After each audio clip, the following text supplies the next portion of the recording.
All right, welcome back. We are doing 5-1, talking about nth roots, radicals, and rational exponents. So the first picture here is just a picture of all your perfect squares, your cubes, and your fourth roots that are common that we would use. So remember what this means is the square root of 4 would equal 2. The square root of 9 would equal 3, okay? Same here. So we're going to be talking about things called cube roots today. You may have seen them, but maybe not know what they mean. So if you see something like the cube root of 27, that just means that it's 3 because 3 times 3 times 3 is 27, which is 3 to the third power.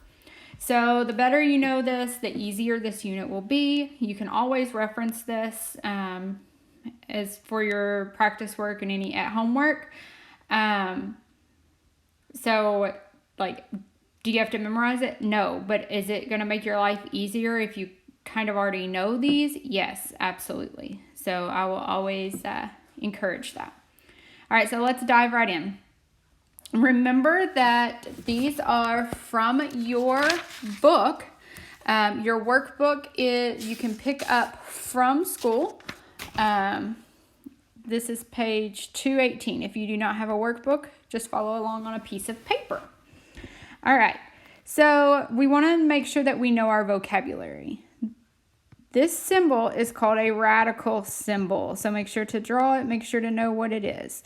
It is the little check mark with a line over it. Okay, this little corner piece is called an index. Okay, if the index is not written, so you probably are not used to seeing a number there, it's because it's assumed to be a 2. So think square root is when that happens. Okay, but I could put something like a 3 there. Okay, it is not an exponent, it is an index. Okay. If I have a number here, so I'm just using x as a number. If it is under the radical, it is called a radicand. Okay? So if you hear me use that word, that's what I'm talking about. And the entire thing in its entity is called a radical. So some people say things like radical 6, radical 4. It just means square root of 4. Square root of 6. So, yeah. All right, and the last rule we got to look at to make this example go super fast is if you have an even root, your answer could be positive or negative. If you have an odd root, it's going to be the same sign as the radicand. So what do I mean? Let's do these really quick. The real fourth roots of 81. So what to the fourth power is 81? So I've already put it in perspective here. You can see it is 3. But since fourth is even, it could be 3 or negative 3, positive or negative. What about the cube root of 64? So go back up here to the cubes. 64 is 4 cubed, so the cubed root is 4. It cannot be negative 4 because this is odd, and so your rule for the odd is that it's the same sign. 64 was positive, so my answer 4 was positive. One example down. Okay, so example 2, we could have a radical and we can make it a exponent. So what's called a rational exponent. So another vocab word to write down. N and M are the letters we're going to use there. So N is the indexed, M is the exponent with the radicand. It can be converted to M over N. Okay, so if this is M and this is N, when I write that as a square root, this is a 2 and this is a 1. But notice we're going to use a little bit of our logic here. We don't write the 2 on the outside because it's already assumed. We also don't write anything to the first power because that's just itself. So that's not needed. So then I just have the square root of 25, which is 5. So that's nice to know. Square root of 25 is 5, whereas if I just had something that said 25 to the 1/2 power, I may not know that. Okay, the next one is a little trickier though. So same idea, 32 squared, and then it's the 5th root. Okay, there's a lot of simplifying that can happen in between to make this where I can do it by hand. But we are getting to those steps in the next example. So I'm going to skip those steps and just tell you to put either one in your calculator. So yes, you can put 5th roots in your calculator. You just have to find the button. Remember, you can use Desmos, or you can type in 32 to the 2/5 power. Either one will work. They will both give you the answer of 4. Okay, so simplifying, example 4 here. We want to know what is the cube root of -8. So if you need to go back here, we see that in our cube root section, 8 would be 2.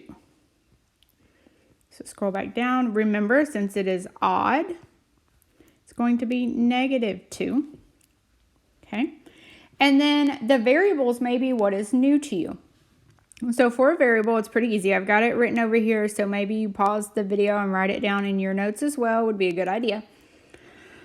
You're going to divide the number under the radical by the index. Okay, so let me rephrase that. We're going to divide the exponent under the radical by the index. And so in this case, 3 divided by 3 is just 1. So it's a to the 1 power, to the 1st power, which also you do not need. Okay, for our next one, we'll do 9 divided by 3, which is 3. So that's b to the 3rd power. Clean that up. We're just going to say -2ab cubed, because the a to the 1st power is not necessary. There are no remainders. If there were a remainder, and that's coming later, the exponent, it just becomes the exponent under the radical. Okay? All right.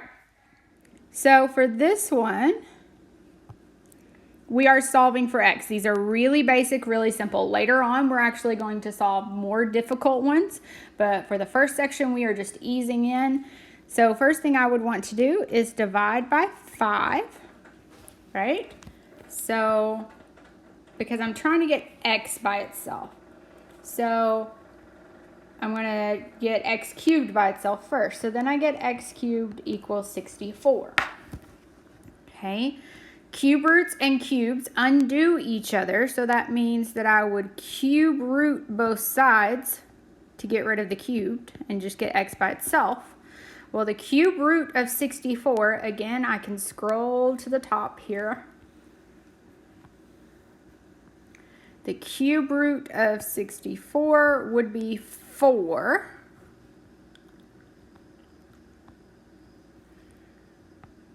And so x equals 4. Okay, last example, and we are, okay, 162. I'm going to divide by 2 on both sides. And I get p to the 4th power is 81. Remember to undo that. I can take the 4th root this time instead of the cube root. So what to the 4th power is 81? Well, 3 to the 4th power is 81. So the answer is 3. But remember, it's an even power, so it's 3 or -3. Sometimes people write plus or -3. That's also correct. All right, you have finished your first set of notes for the unit.